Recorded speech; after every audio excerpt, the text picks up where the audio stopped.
Baby, najua mimi mwanzo nimekumisi.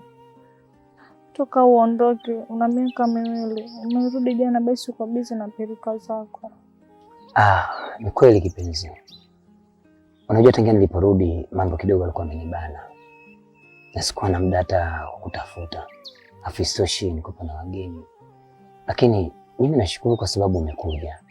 Macho yangu yamefurahi kuona tena uzuri wako kwa mara ya pili. Umeniletea zawadi gani kama mgeni wako? Kwa zawadi tu, wala usijali mpenzi wangu. Yaani leo nataka niwe na wewe siku nzima. Maana nimekumisi hatari mpenzi wangu. Wow. Ama kwa hakika ni zawadi nzuri sana. Zawadi ambayo umeitambua kwamba nastahili kupewa mgeni anatoka safari kubwa. Na mimi nahisi umehisi machoka yangu na ndio maana ukaamua kufanya hivyo. Kwa hiyo basi nimepokea zawadi yako. Hata mimi pia nina zawadi yangu. Kwa sababu ni muda mrefu tangia kuachana na wewe. Sasa na njaa, natamani nitakufurahisha. Utaacha wewe tu. Asante. Ana nitakupa mpaka ugaregare. Lakini kipenzi. Lakini nini? Kuna kitu nataka nikwambie.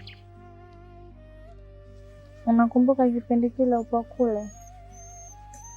Ulipokuwa upo, nikakwambia kama nadaiwa kodi na mwenye nyumba ananiwekea kelele, mwisho leo ananiambia usipompa hela yake kesho atanifukuza.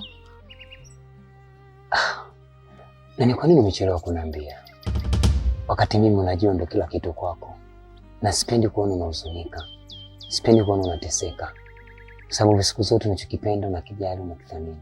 Lakini unakiheshimu pia. Nataka kujua ni kiasi gani. Anadai kama 500,000, lakini ukinipa 300,000 tu nitakushukuru sana kipenzi changu.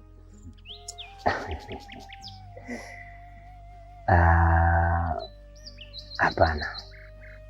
Nawezaje kukupa 300,000 wakati ndio 500,000? Nitakupa 500,000. Alafu nitaongeza za upendo wangu kwako 300,000. Ndio maana nakupenda. Sababu unanijali, unaniheshimu. Asante. Tambua kwamba wewe ni sehemu ya moyo wangu. Alafu wewe ni sehemu ya hisia yangu. Uwepo wako kwangu ni kama vile nipo karibu na mama yangu. Unajua kunifariji. Unajua kunipenda. Sawa. Asante. Nitakutumia kwenye akaunti. Ila nataka nikupe neno moja. No one like you. Sio ni mwingine zaidi yako. Nitakushukuru sana mpenzi wangu. Asante. Basi niacha niende nyumbani, nikajiandae nipate nije.